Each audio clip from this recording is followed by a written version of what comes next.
किस तरह से इन सारी चीजों को देखते हैं? देखिए, देश संविधान से चलता है, संविधान बराबरी की बात करता है, इक्वालिटी की बात करता है। तो अगर इनका ऐसा बोलना है कि आई लव महादेव बोलने वाला ही मेयर बनेगा मुंबई का, तो मैं तो संविधान का पालन करने वाला आदमी हूं। तो मैं तो यही बोलूंगा ना कि अगर वो बन सकता है तो आई लव मोहम्मद सल्लल्लाहु अलैहि वसल्लम बोलने वाला क्यों नहीं बन सकता? क्यों कोई खान, पठान, शेख, अंसारी, कुरैशी, सैयद क्यों नहीं बन सकता मेयर? बनेगा इंशाल्लाह। हमारा तो ये उम्मीद है कि एक दिन मुंबई की मेयर हमारी हिजाब पहनने वाली महिला बहन भी बनेगी इंशाल्लाह। बन सकते थे कि पहले भी मुसलमान लोग बने। भारत के प्रेसिडेंट बन चुके हैं APJ Abdul Kalam Azad ji, vice president रह चुके हामिद साहब, कितने सारे गवर्नर हैं जो बने हैं मुसलमान। मगर ये बोलना कि नहीं, ये बोलने वाला ही बनेगा, ये बिल्कुल असंवैधानिक है। ऐसा नहीं, जनता जनार्दन है। पब्लिक जिसको मोहब्बत से नवाजेगी, वोटों से नवाजेगी, वो जीतेगा और इंशाल्लाह मेयर बनेगा। तो मुसलमान भी बन सकता है मेयर, मगर इनको तुष्टीकरण करना है, पोलराइज करना है, नफरत फैलाना है, क्योंकि इनके पास डेवलपमेंट की आप बात करो, जवाब नहीं है इनके पास। आप इनको बढ़ती हुई महंगाई की बात करो, जवाब नहीं है। मुंबई में जो बढ़ता हुआ पोल्यूशन है, जिसके लिए मुंबई की उच्च न्यायालय ने इनको फटकार लगाई, उसके लिए क्या इनके पास है? कोई जवाब नहीं है। किसान आत्महत्या कर रहा है, उसके बारे में क्या इनके पास पॉलिसी है? कोई जवाब नहीं है। बारिश आती है, देखिए जो इलेक्शन होता है ना, ये सिविक इश्यूज के ऊपर है, कॉरपोरेशन का। एक बारिश में आप देखो, आधे घंटे में पूरा मुंबई में अफरा तफरी का माहौल मच जाता है, पानी भर जाता है, ट्रेनें बंद हो जाती है। तो कहाँ है ड्रेनेज सिस्टम का? इतने सालों से सत्ता में सब बैठ के मलाई खाए, इसके ऊपर काम क्यों नहीं किया? इनको सवाल करो, जवाब नहीं देंगे ये आपको। तो ये तमाम मुद्दों से ध्यान भटकाने के लिए इनको एक ही चीज मिल गया है, किसी भी तरह मुसलमानों के खिलाफ अनाप शनाप बकवास करो, ध्यान भटकाओ, ध्रुवीकरण करो, पोलराइज करो, अपनी गंदी राजनीति को चमकाओ। मगर महाराष्ट्र की आवाम समझदार है, इनके झांसों में नहीं जाएगी। वो चाहती है कि उसको वोट दे जो डेवलपमेंट की काम करे, जो उसके साथ कांधे से कांधा मिलाकर इशू पे खड़ा रहे, उनके हक इंसाफ के लिए लड़े। और वैसी महाराष्ट्र की आवाम को एक पार्टी दिख रही है, मजलिस इत्तेहादुल मुस्लिमीन।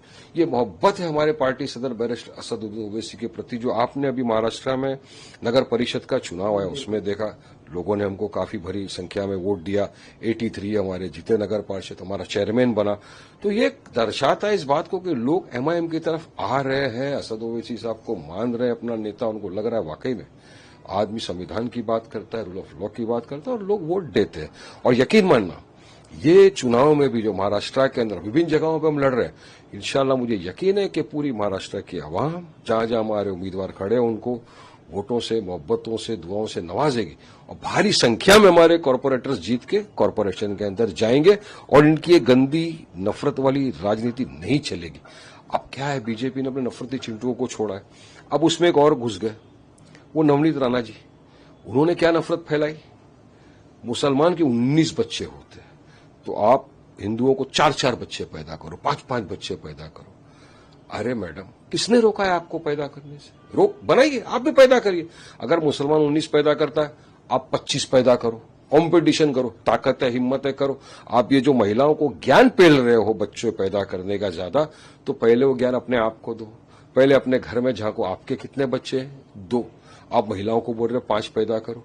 अरे तो उनके खाने पीने का प्रबंध पहले करेंगे क्या नहीं? और मैं तो आपके माध्यम से पूछना चाहता हूं कि मैडम जी, मुझे वो कपल के पास ले चलो जिनके 19 बच्चे, मैं मिलना चाहता हूं उनसे। नहीं है इनके पास। जब तो ये चलती ट्रेन में एक और नफरती चिंटू घुस गया, मुसलमानों के खिलाफ बोला, मीडिया ने उनको उठाया, अब उनको पब्लिसिटी चाहिए, तो इसी तरह पब्लिसिटी ले रही, जबकि डेटा पढ़ते नहीं है। डेटा बताता है कि टीएफआर जो रेट है मुसलमानों का गिरता जा रहा है, टोटल फर्टिलिटी रेट जिसको बोलते हैं। मुसलमान हाईएस्ट कॉन्डोम इस्तेमाल करने वाला बन गया है पूरे देश के अंदर।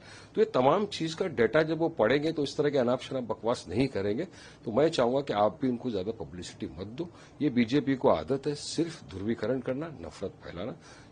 कॉरपोरेशन चुनाव में जनता जवाब देगी। आंकड़े की आपने बात की, तो एमआईएम की क्या तैयारी है? क्या आंकड़े मैदान में उतारने की तैयारी है? क्योंकि जिस तरह से आपने कहा कि 83 जो आंकड़े आए हैं, वो बहुत बड़ा जवाब है, बहुत बड़ा तमाचा है उन लोगों पे जो एमआईएम को बहुत कम में आते थे? देखिए, बिल्कुल हमारी पूरी तैयारी है। मजलिस इत्तेहादुल मुस्लिमीन महाराष्ट्र के अंदर विभिन्न जगहों के ऊपर नगर पालिका का चुनाव लड़ रही है और पूरी ताकत के साथ, पूरी मजबूती के साथ हम चुनाव में मैदान में उतरे हैं। हमारी पूरी टीम रेडी है। बैरिस्टर असदुद्दीन ओवैसी साहब के नेतृत्व के अंदर हम ये चुनाव लड़ेंगे। हमारे इम्तियाज भाई है औरंगाबाद के, हमारे जो प्रेसिडेंट है वो रहेंगे और पूरी तरह मजबूती के साथ हर एरिया के अंदर। और मुझे यकीन है कि जहां जहां भी हमारे उम्मीदवार खड़े हैं, जितनी भी जगहों पे, वो 1-2 दिन में क्लियर हो जाएगा कहां कहां से कोई खड़ा है, किस किस को टिकट दिया है। हर जगह से मुझे यकीन है कि इस मर्तबा हमारे को भारी संख्या के अंदर लोगों के वोट मिलेंगे, दुआएं मिलेगी और हमारे ज्यादा से ज्यादा कॉर्पोरेटर चुन के कॉर्पोरेशन में जाएंगे और लोगों का विकास का, लोगों के हक इंसाफ की बात करेंगे, काम करेंगे। Our work is our identity, ये हमारी पार्टी मजलिस इत्तेहादुल मुस्लिमीन का मोटो है और उसमें हम खरे उतरेंगे इंशाल्लाह। वारिस जी, एक आखिरी सवाल। हमने देखा कि बांग्लादेश में जो जाति का जो आग है, चिंगारी है, वो बांग्लादेश तक पहुंची है।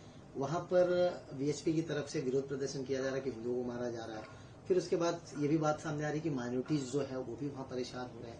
इन सारी चीजों को कैसे देखते हैं आप? देखिए, वहां पर भी जो हो रहा है, अगर किसी माइनॉरिटीज के ऊपर मॉब लिंचिंग हो रही है तो मैं इसका पूरी तरह से खंडन करता हूं, कंडेम करता हूं, निंदा करता हूं कि किसी को भी इस तरह की मॉब लिंचिंग करके किसी की जान लेने का अधिकार नहीं है। सबको कायदे कानून का पालन करना चाहिए, संविधान के दायरे में अपनी बात रखनी चाहिए, अपना काम करना चाहिए, नहीं होना चाहिए। देखिए, कोई भी रिलीजन किसी निहत्थे को भीड़ जमा करके मारने की इजाजत नहीं देता कि आप किसी की जान लो। किसी की जान लेने की इजाजत किसी को भी नहीं है। तो मैं इसका पूरा खंडन करता हूं।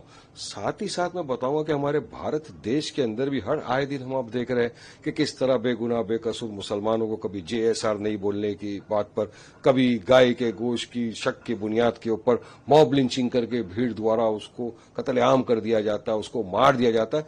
ये भी कंडेमनेबल है। खंडन इसका भी सबको करना चाहिए कि ये ना हो। सबको रूल ऑफ लॉ फॉलो करना चाहिए। मगर होता क्या है, अब यूपी के अंदर देखो अखलाक की मॉब लिंचिंग हो गई तो उसके जो कातिल थे, दरिंदे जो बाहर छूटे थे, तब बीजेपी की सरकार वहां बोलती उन पे से तो केस भी विड्रॉ कर लेंगे हम।